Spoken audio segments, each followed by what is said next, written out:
দেহটা 4টা জিনিস দিয়ে গঠিত। আব, আতশ, খাক, বাত বলা হয়।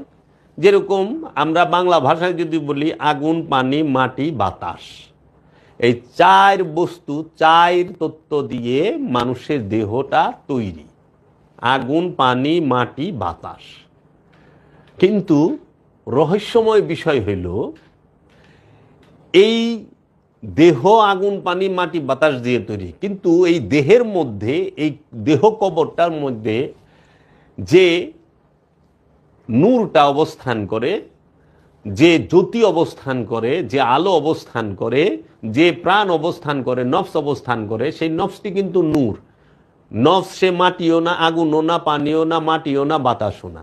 নফস সে আল্লাহর সিফাতি নূর। যত সিফাত আছে আল্লাহর, আল্লাহ রব্বুল আলমিনের সৃষ্টি জগতে যত সিফাত আছে, গুণাবলী আছে রবের, সর্বশ্রেষ্ঠ সিফাতের নামই হচ্ছে নফস।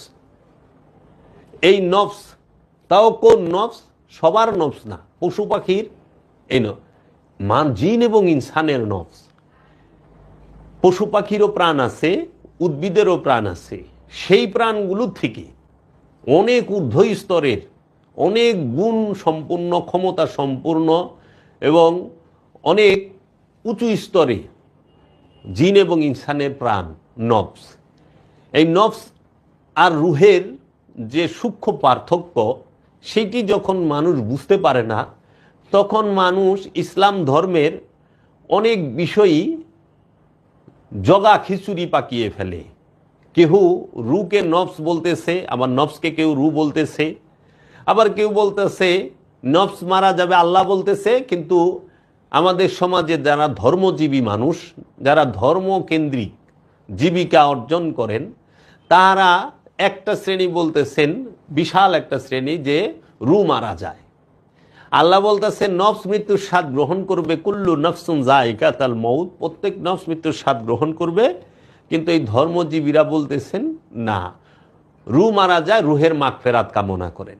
এখন রু সে তো সৃষ্টি না, রু সে জন্মায় না, রুকে আল্লাহ সৃষ্টি করে নাই। এখানে রু শব্দটা আল্লাহ বলে নাই, আল্লাহ কিন্তু বলে দিচ্ছে মানুষ, ইনসান এবং বাশার।